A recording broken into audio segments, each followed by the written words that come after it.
Day is brought to you by Barton Community College. Explore your future and get started now. Visit gobarton.com. Okay, Sports Day in 3, 2, 1. It's about us. It's about us right now, and we got to make sure we are taking care of the little things, focusing on ourselves, making sure we are completely locked into the task at hand. You know, it's one of those opportunities. We got to live in the moment. You got to live in this play at this time, and making sure we are mistake-free. That's something that has plagued us a little bit in the first couple. We gotta get back to playing Panther football and how we're supposed to play. We can't really stoop down to their level. We gotta just play how we play and get after it. For our 6 seniors, you know, that's a huge deal for us, and we want to make sure we give these guys as good a ride as possible, and we get to keep them for as long as possible. So that was something we talked about is, hey, it's our first district game. This is going to go a long ways and determine what our season looks like. So I think just the mental capacity during the week. Traditionally, Larned has had a tough time playing at Nickerson. We've gone over there before in a similar situation where we've got a better record than those guys, and I think maybe got a little overconfident. They got to take care of business. And here's Purdy going to throw one deep for Debo. Made the catch on the back shoulder. Touchdown! San Francisco! My expectations are never we're going to be here after 2 games will be there. It's always the hope that we're going to get better as we go. How the way they played, and we've got to just keep stacking those kind of games. Right now, it's like that old game in school called telephone, where everybody's just whispering in each other's ear, just hearing some random stuff. Especially when you got Jason Kelsey on live television telling everybody that it's 100% true. I mean, the guy is absolutely ridiculous. Can't stay out of the freaking headline. Shadur's being pressured on 44% of his drops, and he's still putting up Heisman Trophy numbers. There are draft pundits out there that have him as the number 5 overall prospect, and people are saying, well, if he comes back next year, he'll be the first pick. And welcome into 1590 KVGB and 95.5 FM for Sports Day today. Here I am, Aaron Clark, filling in for the irreplaceable Steve Webster. Sitting across from me is the one, the only Mike Corson, putting the MC in Mike. How are we doing today? Friday game day, homecoming game day. And, of course, streaming, being the man behind the screen, it's Landon Winkler. We should make him wave really big. We should. You've got to really get that wave out there. That way they can even hear it over the radio waves. I will say, listening to Panther Sports all the time, you always hear, back in the studio, Landon Winkler. When I showed up, that's Landon Winkler. It is. He's the guy. It's the guy holding it down, putting out fires. Would like to remind everyone today that Sports Day is brought to you by Equity Bank. More than 40 locations throughout Kansas, including Great Bend, Larned, Maxville, and St. John. EquityBank.com, and also by the Barton Cougar Booster Club, continuing their efforts to make the Barton Athletic Department the best in the country. Oh, going to have a great show coming at you today with the Sunflower Sports Solutions' very own Connor Nichols previewing the night in high school football tonight with a recap of the week that was in high school volleyball as well before I get to sit down with head football coach of the Wichita Southeast Buffaloes, Marcus Bagley, to preview tonight's homecoming matchup. All of that and more previewed in our sounds of the past 24 hours that we'll get into here. You heard first up Coach Beck talking about how his team focused on them. The Panthers going to focus on them. Matthew Johnson talking about the same. Just wanted to get back to playing Panther football. Yeah, and you're 1-2 on the season, but you're probably, quite honestly, heavy favorites tonight for your homecoming game. Wichita Southeast has struggled, so yeah, you're 1-2, but as the favorite, do you let that expectation get to you? Do you let homecoming excitement get to you? Hope not. So, yeah, you stick to yourself, come out with your game plan. I'll tell you, I talked to Coach Beck a little bit today, and it certainly does not seem like he was going to let the boys think they had an easy one coming in. He said he's been on them a little bit more than usual this week. I'm excited to see the product that the Panthers are able to put on the field tonight against a Southeast squad that is coming off a 70-0 loss to the Wichita East Blue Aces. However, it's a very talented Wichita East team. Maybe not your Papa's Wichita East. Could be a very good team this year. Moving right along in our sounds of the past 24 hours, we heard from Hoisington coach Zach Baird, who says his squad going to be ready for district play. Hoisington also has homecoming tonight. Gotta think there's a little bit of extra there, homecoming on top of district play. But Zach Baird going to have the Cardinals ready to take on the Mustangs. Yeah, and 2A is one of those classes where, and it's the same with the G-Wall, where you have so much range in talent levels. So 2A, Hoisington's at the top end. I think they're going to also be heavy favorites, so maybe it's a nice game that they can ease into district with. And excited to see the Cardinal offense. We've traditionally seen Hoisington be a run-dominant squad. This year, starting to pass it a little more. The senior, Tony Moore, he has been throwing it around a little bit. Excited to see what Cardinals can do against Southwestern Heights. And you heard from a voice of the Indians, Gary Wagner, who is hoping that Larned can be locked in against Nickerson. On paper, looks like Larned may have the advantage. However, historically, they've stumbled at times when going to face the Panthers of Nickerson.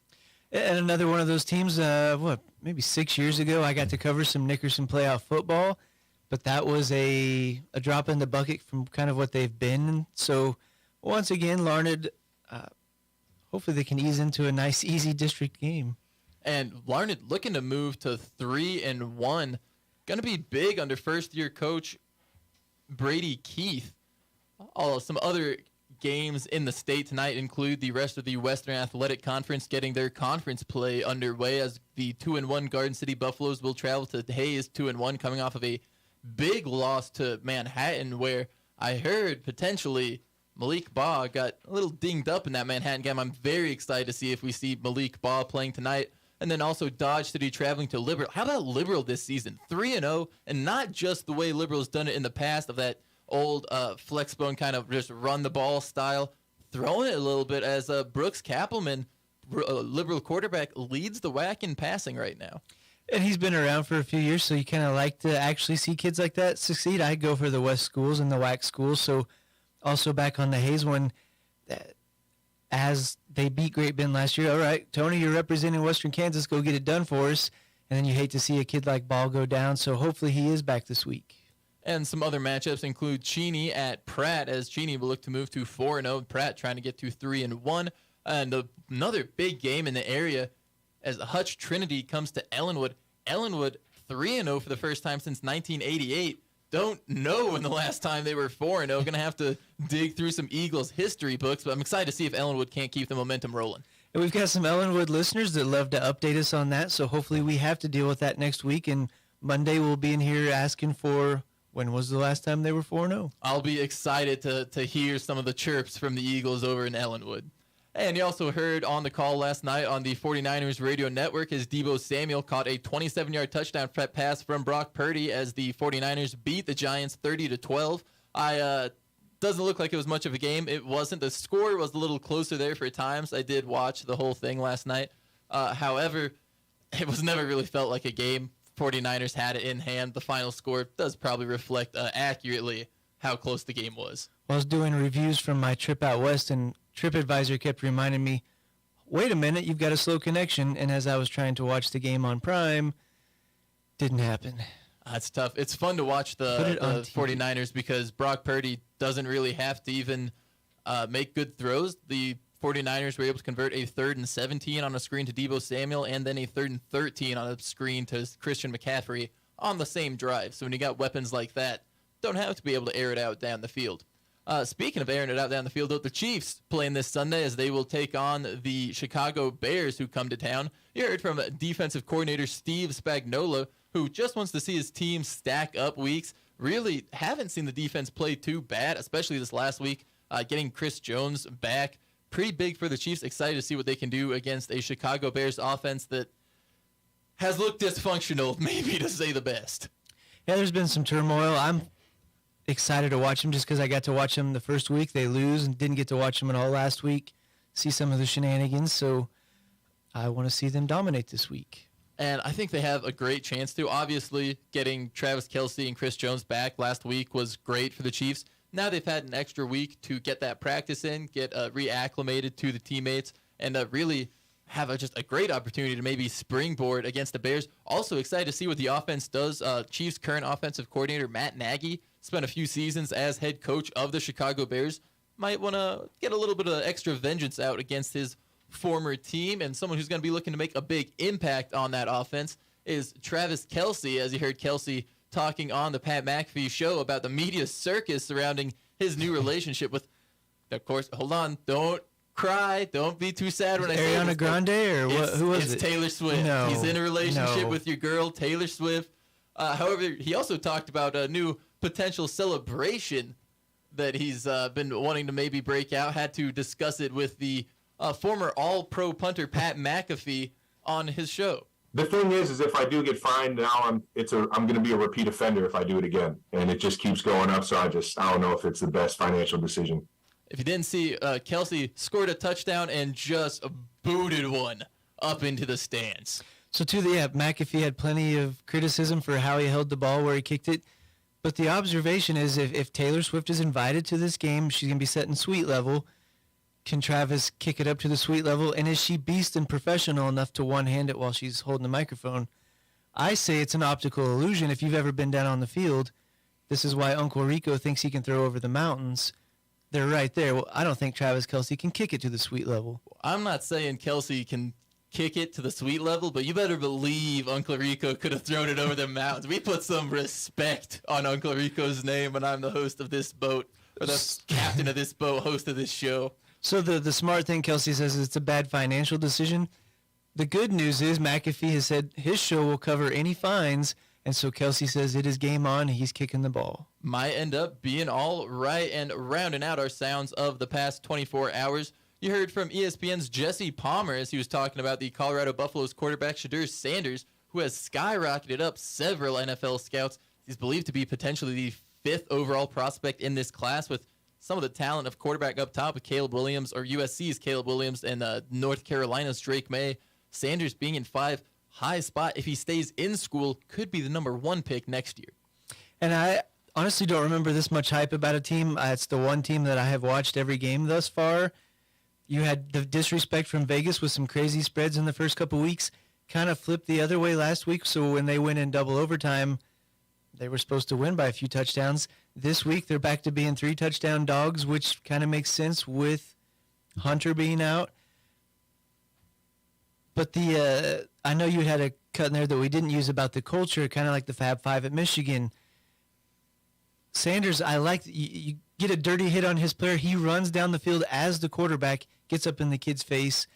But it's not a thug mentality. You've got it's a team mentality. Yeah, Sanders has not thrown a tantrum on the sideline I'm seeing. He's hugging players. He's embracing coaching, them. He's teaching. lifting them up in a supportive way rather than some of the temper tantrums as you may the see big from names, some Saban of those and Urban. big names, especially Urban Meyer and Nick Saban, like those explosive characters on the sidelines that you see a lot from. But Colorado does have a tall tat. They're probably their toughest order in Oregon this week. Bo Nix going to present a big challenge for the Colorado defense, especially lacking their top cornerback, Travis Hunter, like you said, who was knocked out on that bit of a late hit last week against Colorado State. Yeah, and it's interesting. The Pac-12 got really no respect, whatever they disbanded. But if you look at the schedule this year, the reason Colorado was picked to win less than 4 games was because of a tough Pac-12 schedule. So Nebraska was awful. TCU, we don't really know. Colorado State shouldn't have been that good. Oregon's going to be the first test to see how good Deion Sanders is. And we'll be able to talk all about it next week on Sports Day. But coming up today, you're about to hear from Sunflower Sports Solutions' Connor Nickel. We'd like to remind you that Sports Day is brought to you in part by Venture Corporation, reminding you to help a neighbor and shop local when you can. We'll have more Sports Day rolling right on after this. Extend the life of your equipment with the best warranty program and risk management tool in the agriculture industry. The Cenex Total Protection Plan covers new and used equipment. Receive up to 10 years or 10,000 hours of engine coverage when you use Cenex Ruby Fieldmaster Premium Diesel Fuel and synthetic lubricants. With no deductible, the Cenex Total Protection Plan provides unmatched coverage to give you the power you need to keep your business running like a well-oiled machine. Contact American Plains Co-op Fuel Department in Great Bend, your certified Cenex distributor, today. Venture Corporation is a homegrown company with almost 50 years of experience in asphalt, paving, and construction, and they need equipment operators, mechanics, and CDL drivers. Venture offers many benefits, including 401k and Blue Cross Blue Shield health insurance. Call Leslie for all the details. Work for a family-owned and family-oriented company that is here today and will be here in the future. Venture Corporation, South Highway 281, Great Bend, is an equal opportunity employer. Marmy Auto Group makes it happen. Central and Western Kansas. Check out our selection of new and pre-owned inventory. Marmy's friendly staff offers top quality service that you've gotten to know over the years. When your existing vehicle needs parts or service, our experienced team will get you back in the game this season. Marmy Chevrolet, GMC, Ford and Chrysler, Dodge, Jeep Ram, parts, service, and body shop. Visit Marmy Auto Group on 10th Street or marmys.net. Marmys, make it happen. It's Friday, and that means game day in the Golden Belt. To help us prime the pump, Sports Day brings you Sunflower Sports Solutions, Connor Nickel. Yep, it's Friday, week 4 of the high school football season. We've got a lot to talk about today, football and volleyball. Connor Nickel with us, Sunflower Sports Solutions. How are you, my friend? Oh, great, sir. It's going to be a great Friday and Saturday. Yeah, it sure is. So, Sunflower Sports Solutions, S3. You got to give some love to your sponsor, man. They're helping you roll. Yes, BP Clean Right. They provide apparel all throughout central and southwest and western Kansas. They sponsor a boy and girl athlete of the week, and the girl pick for this last week actually has a strong Great Bend tie. Piper Harris, who was a Garden City junior, volleyball, softball, first team All-WAC 2 straight years. During the club volleyball season, she travels 2 hours, normally twice a week, to Great Bend, and she plays for the Rampage club team, a team that we've mentioned multiple times this fall. Several of those players, Sophia Simic from Hoisington is also part of that. Great Bend's got several. Hayes High's got one. Have been very impactful players thus far this fall. Harris has led Garden City to 7 consecutive wins. And Garden City, Great Bend, and Hayes High are all at 500 or better and all doing very nice things in the WAC. Okay. Well, let's get to it. We'll hit volleyball coming up in our next segment. High school football, Western Athletic Conference with 2 matchups tonight. Great Bend not playing one of those. They're playing Wichita Southeast. The Panthers got upended at Buhler last week, 20-14. You know, we're kind of talking about maybe number 1 seed in the West. Well, now they just got to get back to their winning ways. My question, Connor, is how good is Buhler? Well, and actually, funny you mentioned that. I picked them as a S3 potential breakout team. That's also something I do with K-Preps, a joint arrangement with us too for the last number of years. But I picked Buhler to be much improved this season. They played Andover Central to a very close one-score, kind of late fourth quarter decided game in week 1. Obviously, Andover Central is now number 3 in 5A. So Buhler is really good. I told somebody before last week's game, I said, this is a bad matchup for Great Bend. I said, Buhler is at home. They run the ball really well. They control the clock really well. You know, if you notice in the game, Buhler, I think, had under 300 yards of total offense, but they led the entire way, basically. And they just controlled that game. So Buhler, I think, is a top. I think I have them 6th right now in 4A. Steve Warner's been there forever. You know, he's top 10 all time in Kansas history in wins, and that was a classically played Buhler game. Okay. You have an upset pick in the WAC tonight. You've got Garden City beating Hayes. Hayes coming off that thrashing by a very great Manhattan team. Malik Ball, 5 carries, 6 yards. The big question is, of course, is he hurt? Yeah, he is. You know, Tony Crow had told Hayes Radio after the game last Friday that, you know, it hadn't been a playoff game or some impactful contest, Ball would have stayed in the game. But when the game got out of hand fairly early, they just decided, hey, let's just kind of rest them for this week. You know, Garden City, massive offensive line, a lot of really big players. You know, and this game over the years, the underdog has won. I even go back to a Ryan Cornelison game when Hayes High won 17-16 over a great Garden City team 2 years ago. Garden City was not favored and really ran the ball extremely well against Hayes High's front and won by 7. The last 6 meetings in this series decided by 4, 7, 3, 21, 6, and 4 points. So normally a very, very close game. And certainly Baugh will have to play a lot for Hayes High to win. But I just like Garden City's front and their ability to just wear down teams. Okay, Dodge City's at Liberal tonight, so Liberal another chance to prove that they are for real. Yeah, and I think they really are. I mean, Kappelman has played extremely well. They've got a junior offensive lineman. I think he's got 10 or 11 pancake blocks. Martinez at receiver.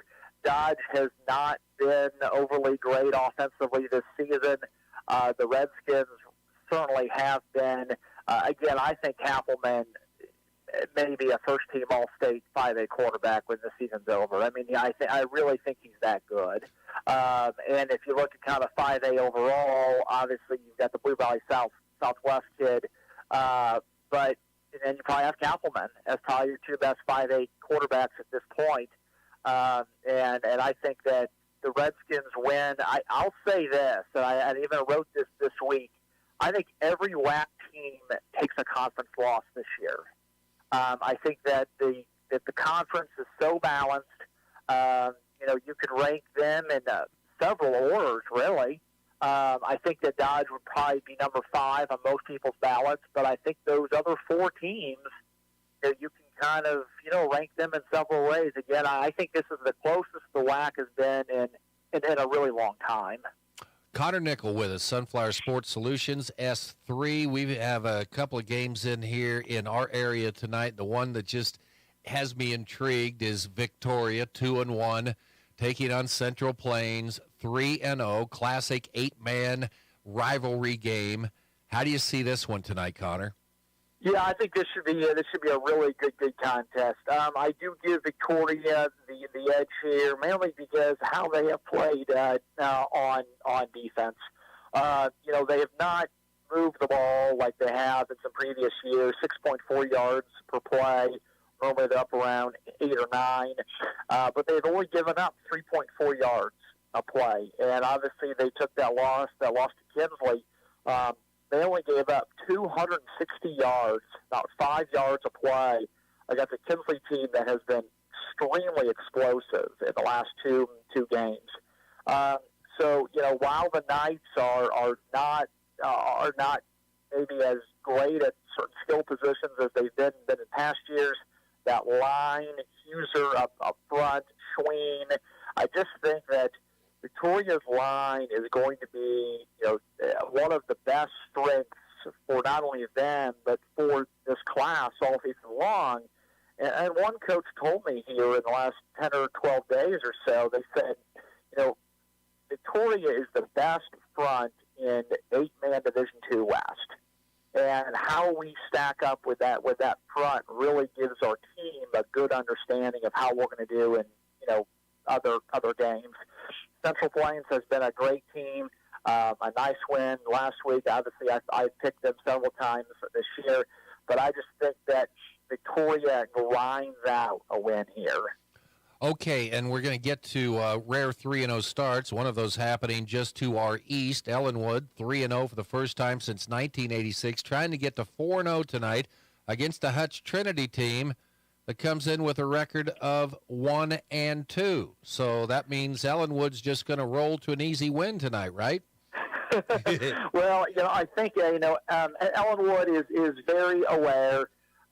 Their schedule has not been overly great. I did communicate with somebody with that program this week, and then they said, the schedule's going to get a lot tougher.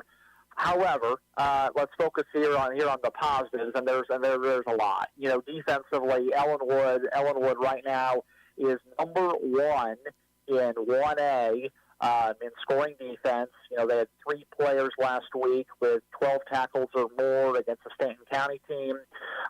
Trinity Catholic was just outside of the 1A rankings to start the season. They're trying to find themselves a bit. Eric Armour, who's a really nice quarterback for them, they've actually moved him to more of a hybrid role. I think he had over 100 total yards, mainly receiving-wise last week. Their new quarterback threw for 3 scores. Their league, similar to the WAC, is kind of all beating each other up so far. Marion, Inman, Sedgwick, Trinity, Sterling. And so, I do think that the explosiveness that Trinity offers and just their experience in games like this probably gives them a slight edge. But I would not be surprised at all if Ellenwood wins this game. Trinity allowed 289 rushing yards in week 3 in that loss, and then 300-plus passing yards allowed in their week 1 loss. So normally Trinity is a top 5, top 10 scoring defense in 2A or 1A. That's not the case this year. So I think that the Eagles could pull off another nice win. Okay, Connor Nickel, rare 3-0 starts. What are some of those starts that caught your attention? Sublette, the Sublette Yes. Larks. I think this is the biggest surprise in Kansas. I really do. Best start since 1979. Got the big comeback win against Buckland. They were the S3 upset pick last week, Steve Webster, and then I was correct on that one. So been really impressive. You go further way out east, KC Washington, their best start in 15 years. Goddard Eisenhower, which has only been playing ball since 2012. Their first 2-0 and 3-0 starts ever. The city of Lawrence, interesting note here, as great as Lawrence High and Free State have been, they are both 3-0 for the first time ever. So that has never happened. Hugoton 3-0, TMP is 3-0, a huge game against Scott City tonight. So you've got a lot of really interesting teams out there that have not been 3-0 in some time. But what Sublette has done has just been a really cool story. Yeah, you get a really cool story. You get off to a 3-0 start, then here come the stinking Meade Buffaloes. Right, exactly. You face a top 5 team at home. That's going to be a really tall task. A lot of these 3-0 teams, as we've been mentioning, probably have their toughest team they have faced all year to night. But yeah, we'll see how things go. But it's been really cool for some of these teams that have not won much to get off to a good roll here. TMP go to 4-0 against Scott City? It's going to be a challenge. I think that TMP is definitely much better. Parker Schwartz, want to give him a lot of credit. Did not expect him to play quarterback this year, but Carson Lyles goes out relatively early in week 1. They've had to shift a bunch of people. Austin Gilbert is kind of a rangy junior, more of an edge defensive end guy, has actually taken over for Lyles as their kicker. So Lyles kind of was serving multiple roles there. I do think TMP wins. Brady Welker for Scott City, who really took it to TMP last year, actually is not playing this year.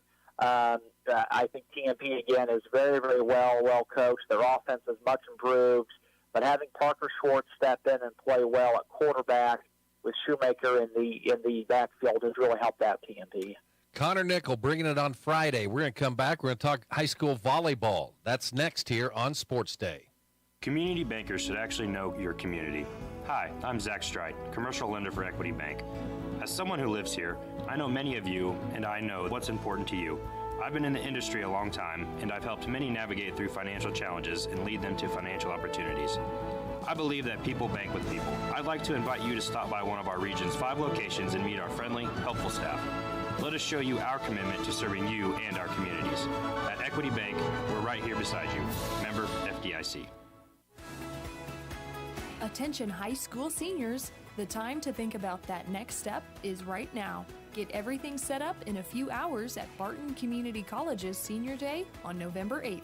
At Barton, you can take classes, transfer to a university, or enroll in a technical program.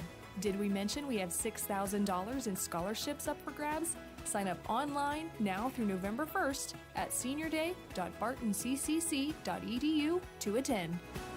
If you need physical therapy, consider Advanced Therapy in Great Bend and Progressive Therapy in Larned and Hayes. I had a young gal come in the other day who has been having chronic back pain. Did a session just helping her to understand her pain, not understanding her back, but teaching her how her nervous system works. And just that knowledge just calmed her down so much. She came back in this morning, huge smile on her face, and she was so excited to learn more. It was a blast. Call Advanced or Progressive Therapy and Sports Medicine to explore your treatment options and get your life back. Now, in its second decade, it's Sports Day on 1590 KVGB and 95.5 FM. Presented by Barton Community College and the Cougar Athletic Department. Welcome back, Sports Day. Connor Nickel with us here on this Friday as we move to high school volleyball. And it's always interesting in volleyball because you get going, you kind of get the classes, you say, okay, they're going to be good. And then we get teams are moved around in different classes. And you had an interesting piece this week on how enrollment count day affects volleyball classes and sub-states, Connor. Yeah, it really does. So Wednesday, September 20th, is the official count day for most Kansas schools. That's when the enrollments are counted, and then the sub-states are released, and the new classes are released roughly in the next week or so. This has a greater impact on volleyball, I think, than any other sport, because obviously volleyball has already played a good chunk of their season. A lot of things to get to here, but first of all, Olathe Heritage Christian could move from, three-time defending state champion, could move from 3A down to 2A, and then Hillsboro, and perhaps Garden Plain, could move from 2A to 3A. That's one major question. Also affects some prominent 1A teams more out west. Second question is how will these sub-states go? And 2A West, I really put in the crosshairs here, because there is a consensus from everybody that 2A West is much stronger than 2A East. And that bores out not only in the statistical rankings, but in the coaches' rankings. The coaches released this morning have the following 2A teams. Number 1, Hillsboro, Sedgwick, Smith Center, Inman, the Ellenwood Eagles, and Hoxie. Obviously, those are all Western teams. And if you look at state the last couple of years, outside of Wabunsie's run when they had their Division I hitter, it's been dominated by the West. Hillsboro and Smith Center have played for the title the last 2 years, and so on and so forth. So what I did is I said, okay, it'd be great if we could seed C2A. It would be great if we could do some things we've talked about for several years. But you remember last year in basketball, Steve-O, that a big thing that Keisha did was they split Goodland and Phillipsburg in 3A girls basketball. And that was a great storyline throughout the year, how these two undefeated teams could do at state and so on and so forth. So I said, okay. So I kind of gave Keisha some advice, if you will, in this piece. I said, let's split up these 2A powers. And you do this already in football, so why not do it in volleyball? So here's what I came up with. You send Smith Center east. They play in the Valley Heights, St. Mary's, Washington County area, which they've done in track many, many years. You send Ellenwood west, probably to Waukene. Okay, so those two teams avoid each other. You send Hillsboro to Marion. You send Sedgwick to southwest Kansas, which they've done in football districts multiple times, and you had Inman host.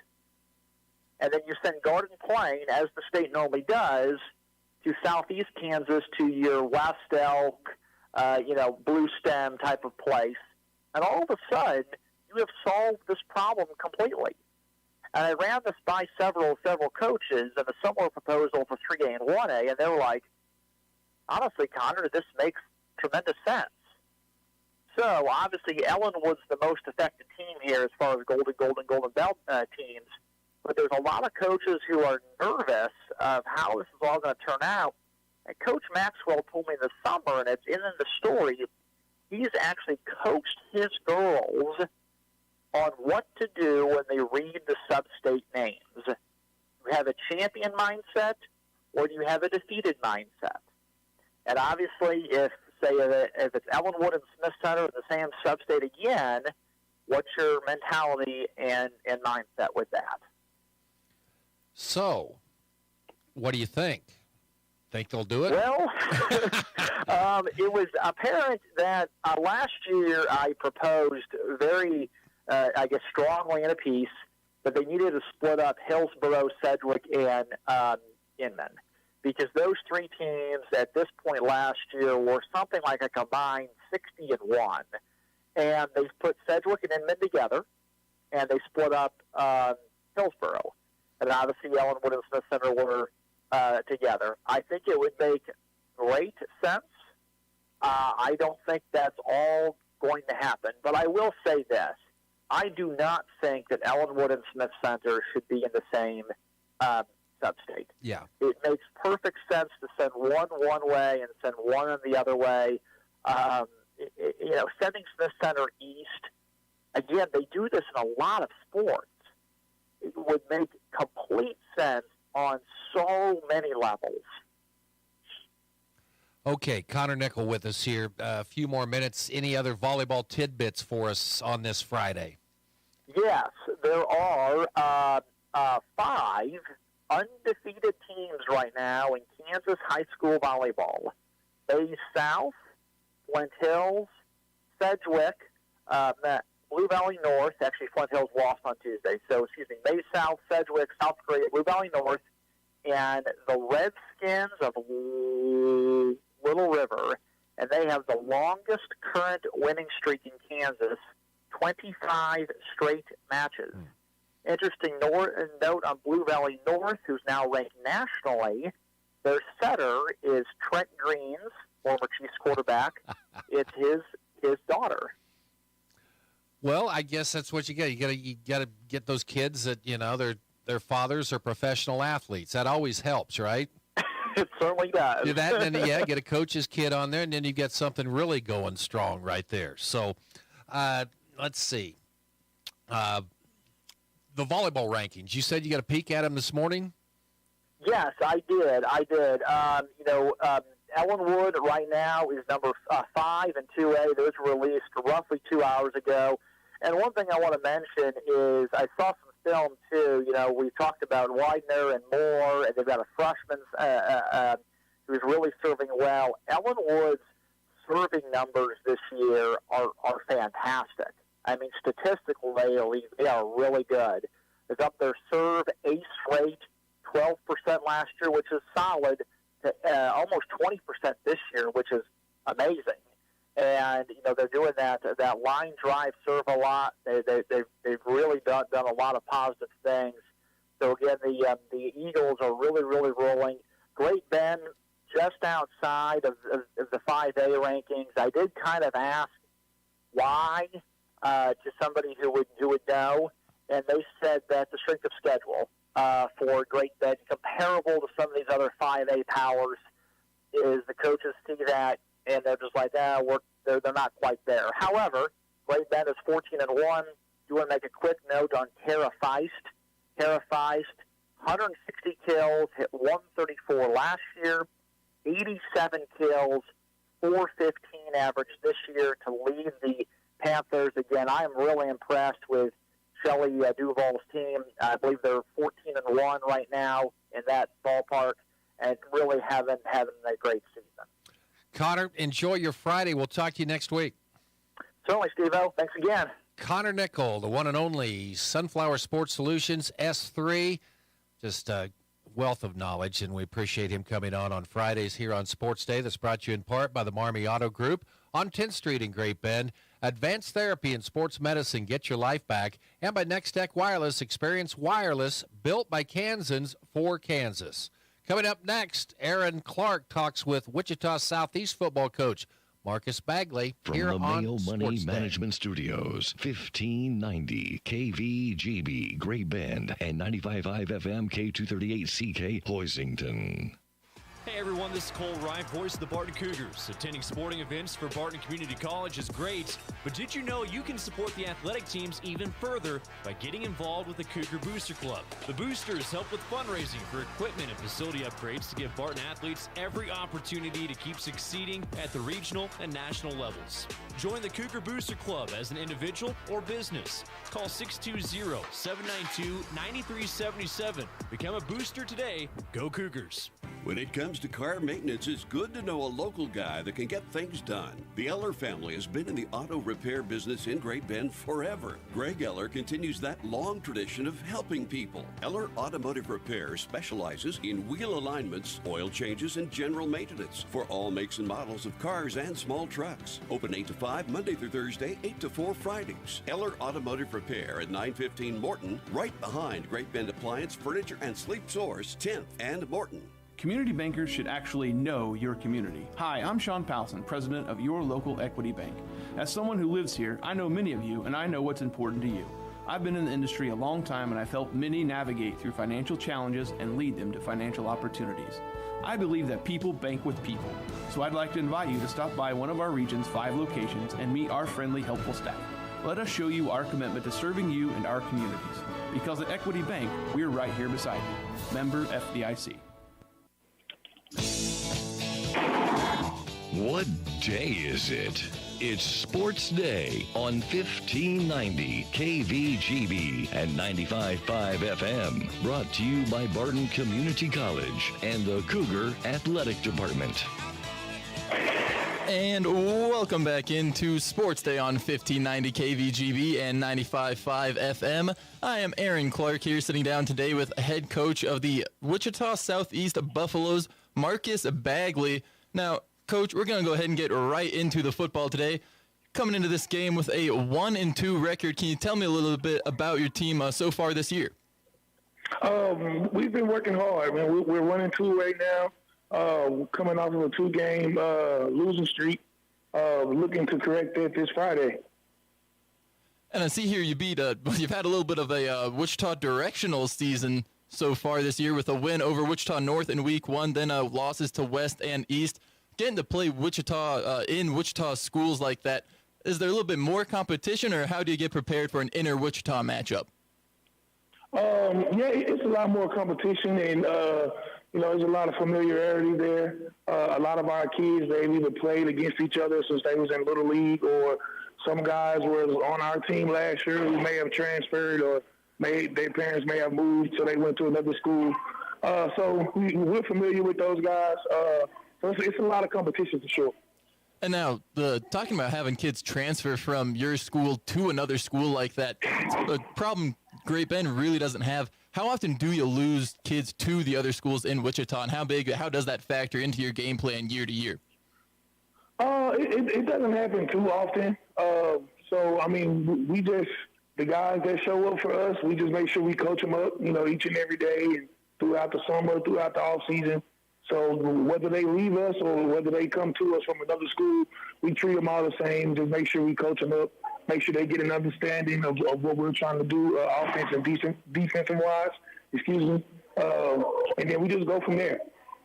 And so talking about some of the guys you have coming back this year, looking for a big year from a returning quarterback, Micah Fiskus. Can you tell me a little bit about Mr. Fiskus' style and what the Panther faithful can expect to see from him on Friday night? Michael Fiskus, he'll be a junior this year. This will be his second year as our starting quarterback. He's a real gamer. We kind of, let him run the offense. Look for him to make some good decisions. He has the ability to run. He has the ability to throw.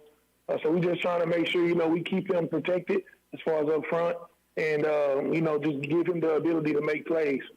So I definitely want to get into your offensive line here in a second, but another member of your backfield that I want to talk about, I believe it is it Ronell Slaughter?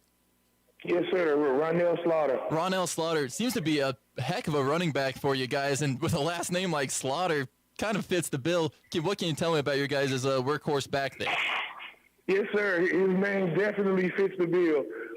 Man, he's one of the best guys in our program. Not only on the field but off the field. He always does a great job in the classroom.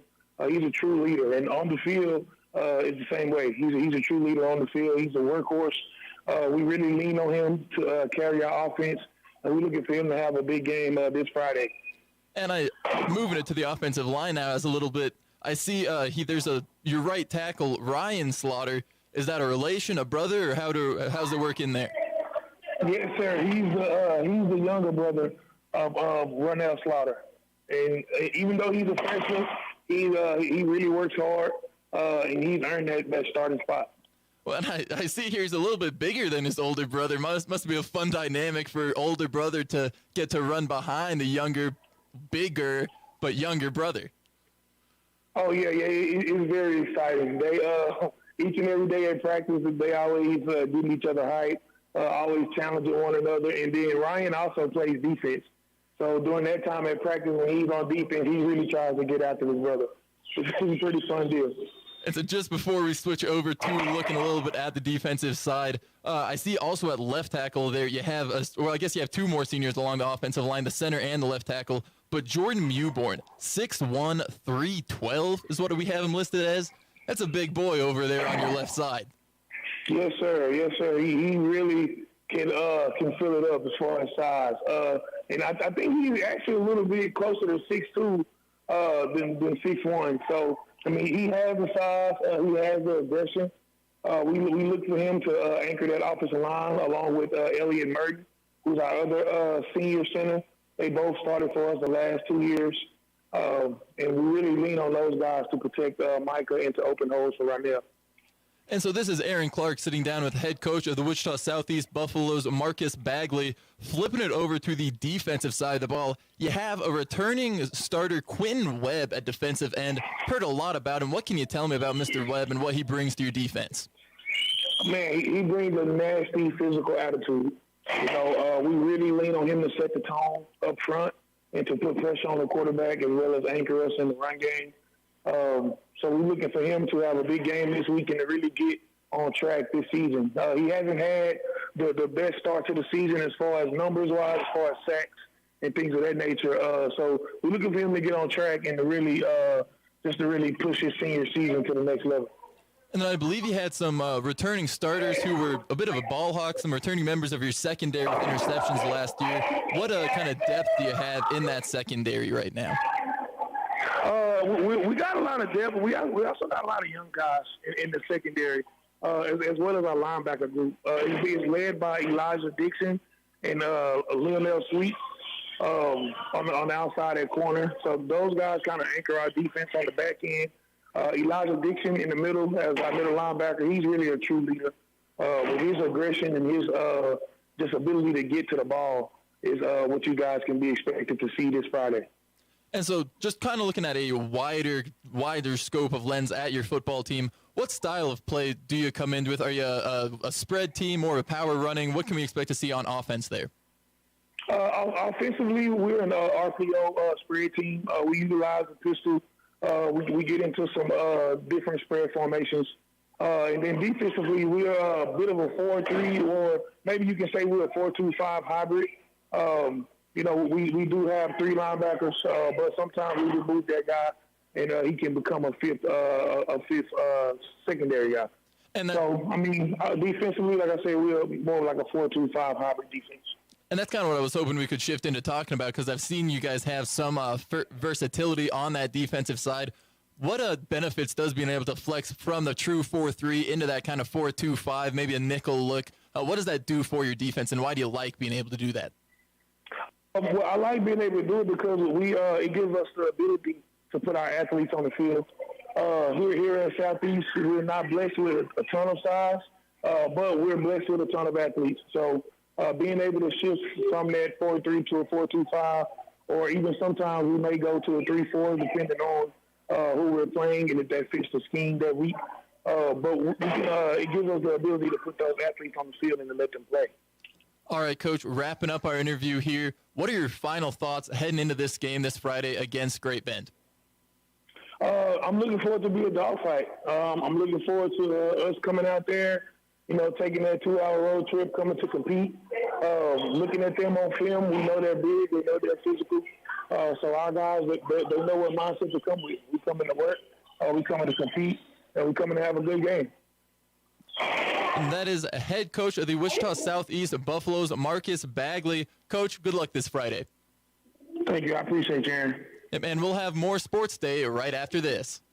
At NextTech Wireless, it's wireless on your terms.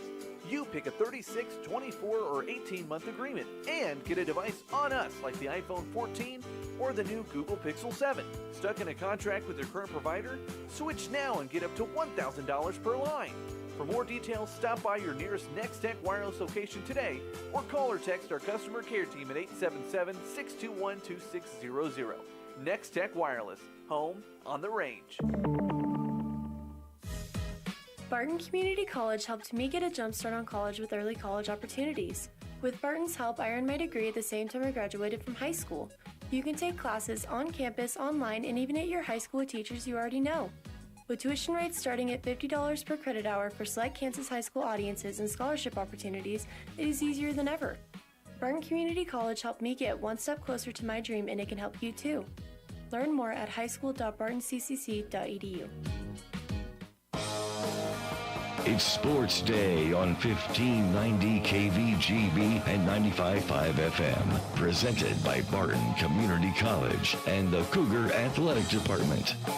And welcome back into Sports Day here on 1590 KVGB and 95.5 FM. I'd like to remind you that Sports Day today is brought to you in part by the American Plains Co-op Fuel Bulk Department, your certified Cenex lubricant dealer in Great Bend, as well as Eller Automotive Repair, a local mechanic that can help behind Great Bend Appliance Furniture and Sleep Source.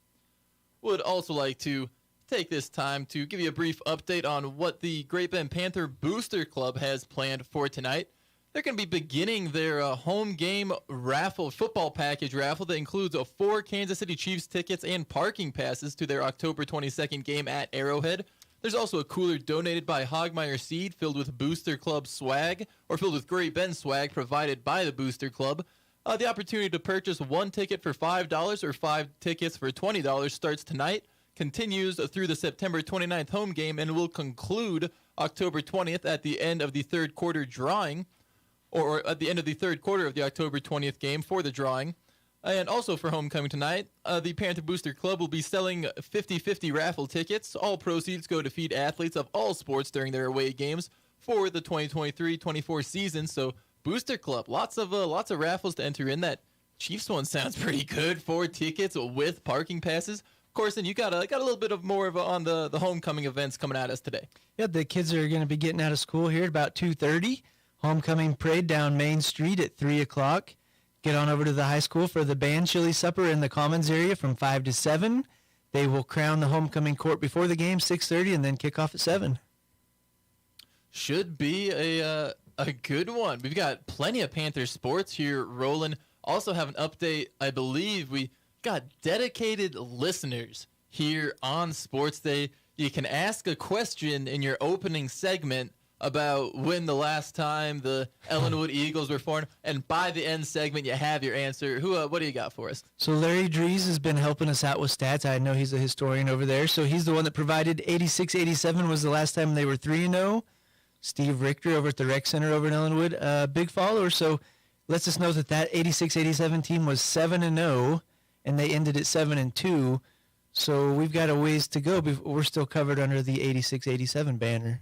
Regardless of whether or not the current squad can hit that 7-0 mark, there's still an impressive bit going on over in Ellenwood this week. We're also going to go ahead and take a brief look at some of the Big 12 games coming up this weekend, as we'll see number 16 Oklahoma at Cincinnati, what is now a Big 12 conference game thanks to realignment. Not nearly the most egregious road trip we're going to see this weekend, as we'll also see BYU at KU, going from Utah to Lawrence will be a little bit of a trip for the BYU Cougars, but not much better for the University of Central Florida Golden Knights, who have to make the trip to Manhattan. So the edges of the Big 12 Conference now, BYU and UCF, get to come to a little bit of a nowhere Kansas. Should be an exciting matchup. And it'd be kind of fun, especially these first couple times. The first time they come here, the first time our schools go there. Just some new blood in the conference, but I still take the Big 12 over that, or the Big 8 over that. But the big one, obviously, with the undefeated record on the line, is KU. How are they going to handle the new comp? So that's the big one of the weekend for me. And then, obviously, I'm excited to watch number 3 Texas. Not necessarily a big challenge this year or this week, as they are at Baylor. However, just another chance to see Texas, see what that offense can be, what that offense can become, and whether or not Quinn Ewers can help the Texas Longhorns get maybe to a college football playoff. I know they're leaving the conference, but still technically Big 12 this year. Yeah, and what did he cut his mullet a couple weeks ago, which is probably why they beat Alabama. You can't. How are you going to beat Alabama with a mullet? I just feel like the powers that be, that's just an Alabama haircut. You can't beat the University of Alabama with a mullet. Like, come on. But and we haven't. One of these Fridays we'll have the conversation, greatest uniform in sport or college football, whatever you want to do. But Texas, right there. Also wanted to briefly hit on some of the Panther sports, or Great Bend Panther sports, I should say, going on. The Great Bend volleyball team, 13-1 this year. That lone loss to a very talented Manhattan squad that we got to see some great volleyball. You've been keeping up with Panther volleyball pretty much all season.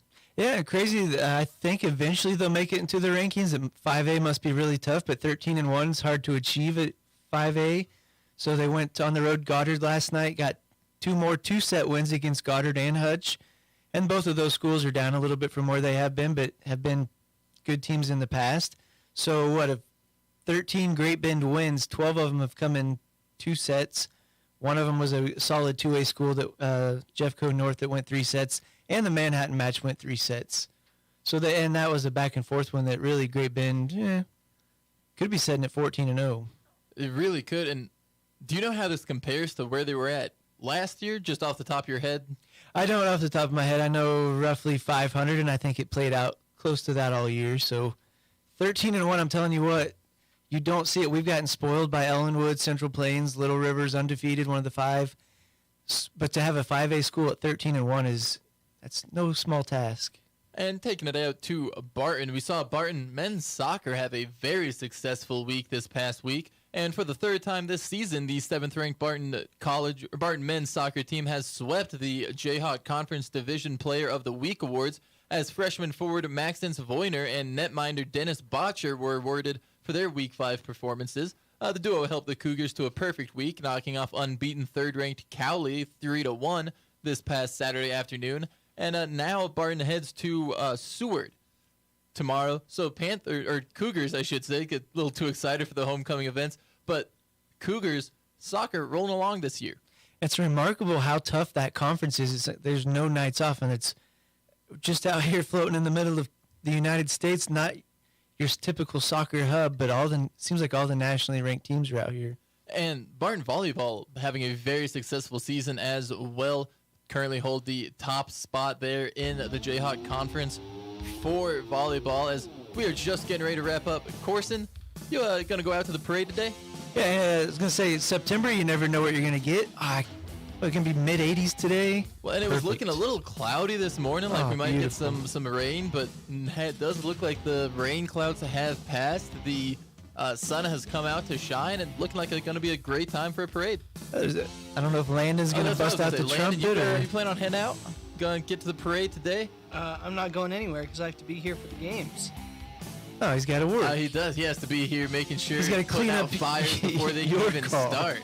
He's got to adjust for some play-by-play guy who can't figure out how to get his own format set.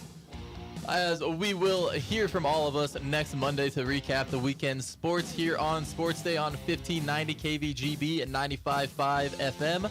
We'll be right back on Monday talking more sports. Catch you then.